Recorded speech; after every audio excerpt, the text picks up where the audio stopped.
All right, another one of them book discussion things. This is the Rapture Effect. I've been reading this for a little while. It takes me longer to read books nowadays than it used to. Mainly because of rain. By Jeffrey A. Carver.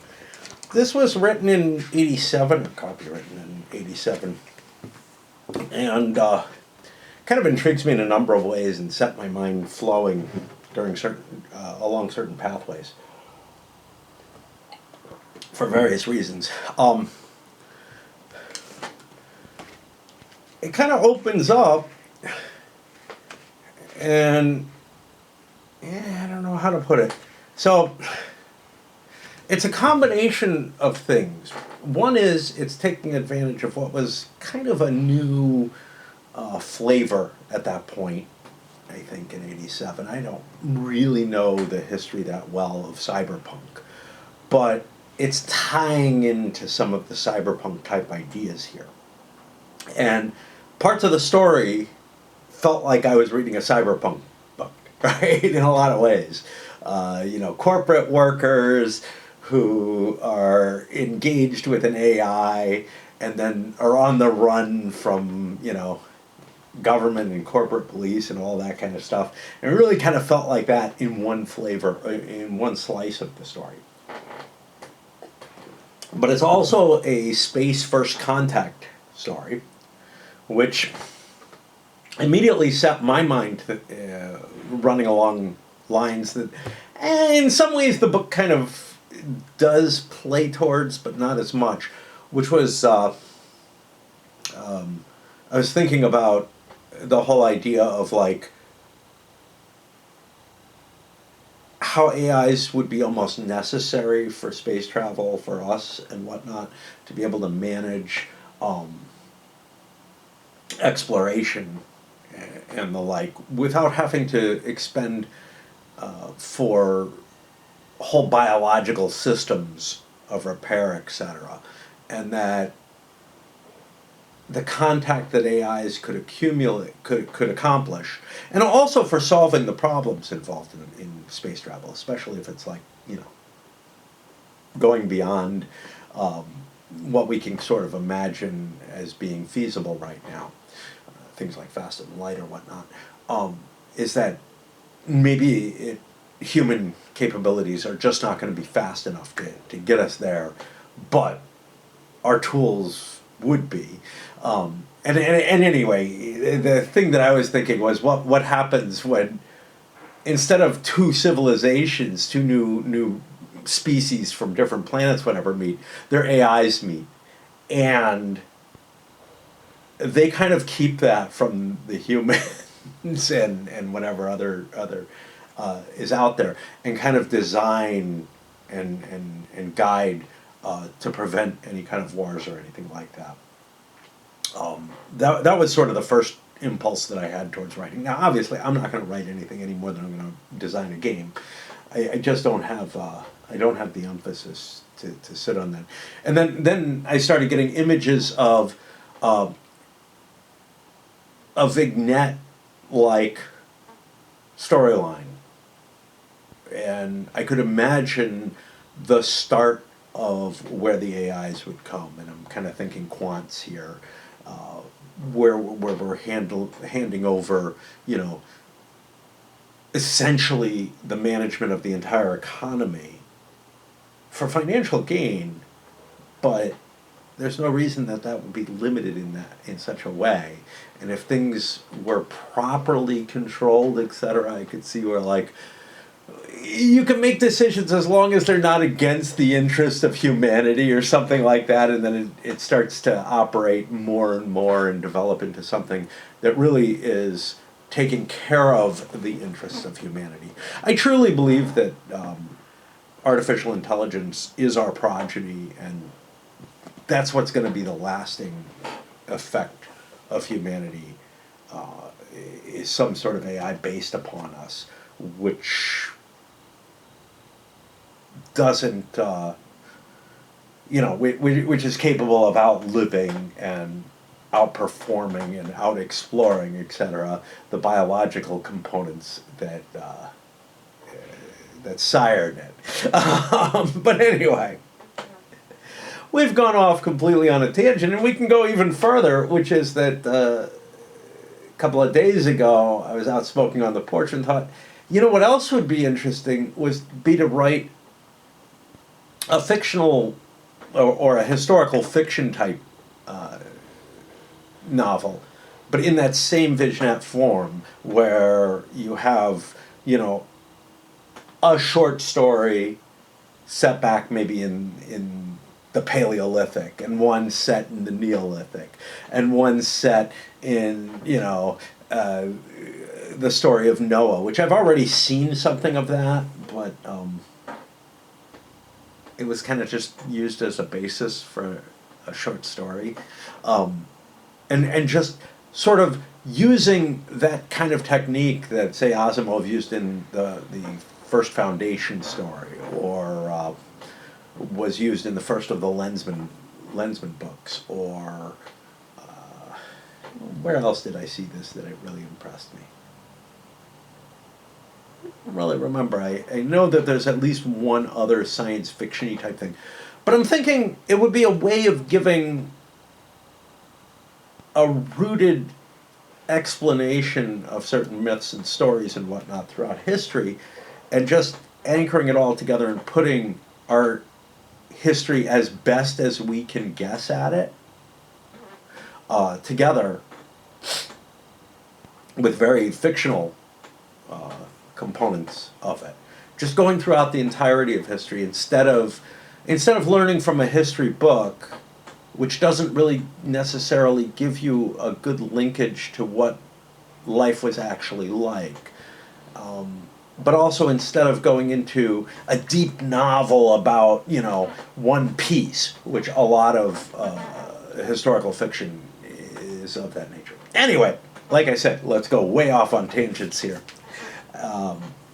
Because I do really like that format a great deal, where it's telling a broader story through little slices with characters that don't carry over or anything, but the universe does. Oh, I know, The Man Who Sold the Moon by Heinlein. That's the other one, which is kind of a predecessor to some other stories that he wrote. Anyhow, back to this book. It actually combines several different intriguing, like, intermeshings of things. So first of all, as a story, it's got kind of this cyberpunk AI projection type thing in it, and a first contact story in it, and an interstellar war within that first contact story, and an exploration of, you know, an alien race and how it is, and all that.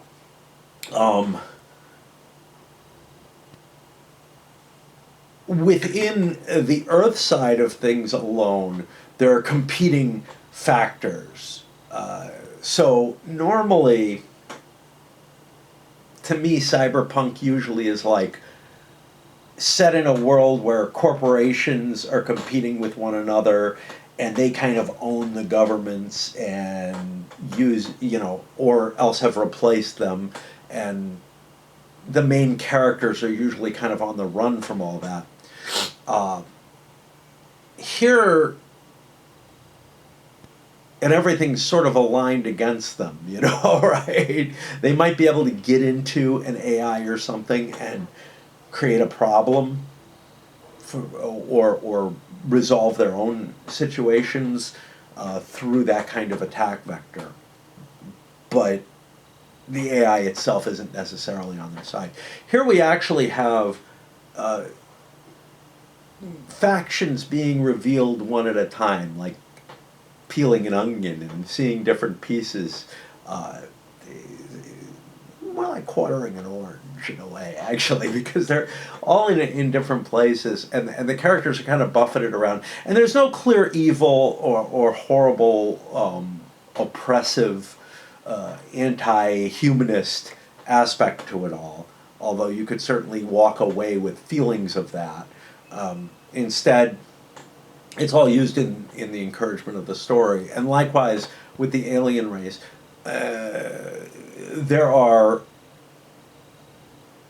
different layerings to express what their hopes are, why they're out there, how they communicate and deal with one another. In a lot of ways, their differences. So it's sometimes from their point of view, or from certain characters on their side's point of view, and they're very non-human.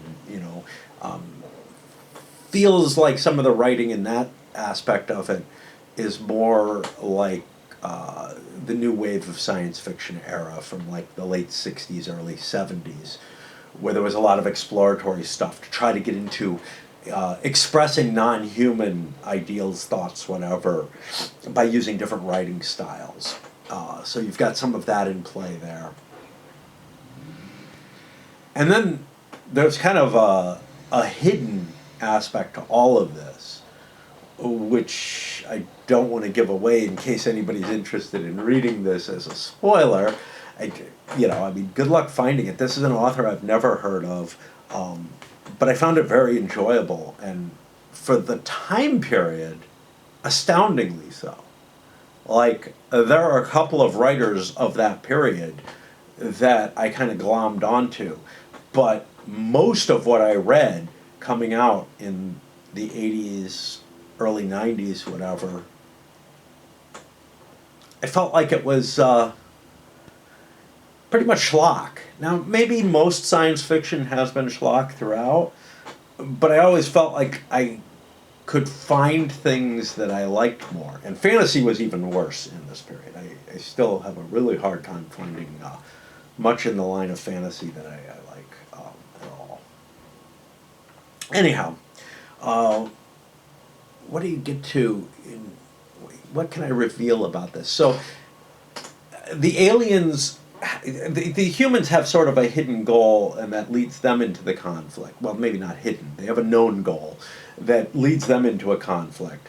The aliens have sort of a hidden goal that's not entirely available. It's revealed through the story.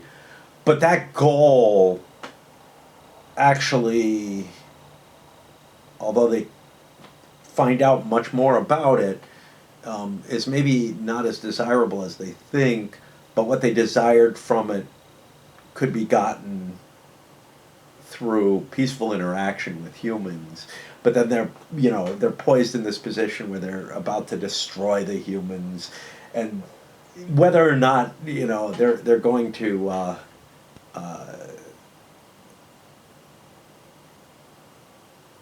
basically throw away the heart of their goal without throwing away the letter of it. It's all up in the air. Now, reading it, which way it's going to land as you get further and further into the book. But I did find it very intriguing, the number of different connections and pathways that were maintained without a huge burden, to tell you the truth. A lot of times when you switch contexts and such not, the burden is very, very painful. There were a lot of different perspectives in this, and within very different types of thinking, And even within humans, you can say there's different types of thinking, right? I mean, but you don't really get much from the perspective of the government functionaries or the corporate higher-ups or whatnot, but you do get a fair amount. You even get some from the perspective of the AI. You get some from different people. The other thing that's kind of intriguing about all this, and maybe made it more appealing to me in some way, is that to some extent dance and music are sort of the key to everything in a weird sort of way towards generating an understanding, or the possibility of an understanding at least. It's not even clear at the end that an understanding is reached, but an end is forestalled at the very least. And there's an opening at the end of the book that could have led to another story going forward. I don't know how much, how valuable that would be, how interesting that would be, because so much of what is present in this is sort of that peeling away parts and seeing how things actually are. the facades going away or whatever, that are, maybe more trope feeling, but aren't really what's there. Anyway, I actually recommend this one.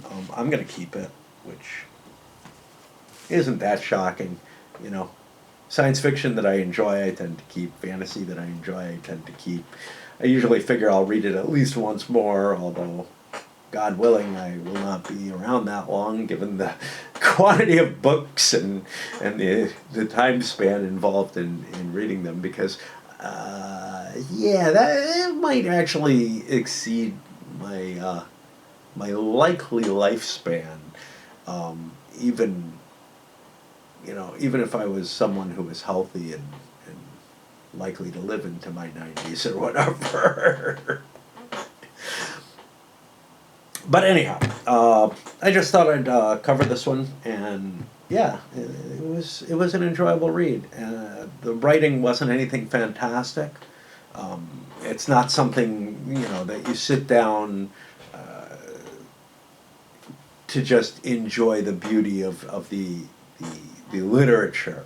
It's something that you sit down for the story and the revelations throughout it, and as sort of a spark for thinking about things, more than just to sort of, I don't know. I'm thinking about Faulkner here, just sort of like sitting there letting it flow over me, and not really caring too much about the story, because there isn't a story there so much, or it's just not that important that you discover the story. It's more about the feel. This maybe sometimes tries to achieve that, but that's not where its strength would be at all. Anyhow, up it goes, and we try to figure out what I'm doing, because it is Thursday. I just set up another game in the Norman Conquests, and kind of feel like I should play that, kind of feel like I should do yard work.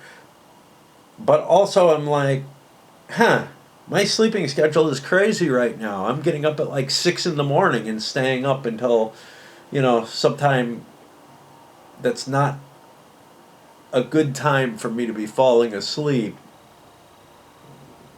Most recently, pretty much, I'd already be out at that point. And yeah, that's kind of troubling. Maybe I ought to patch in and get a nap.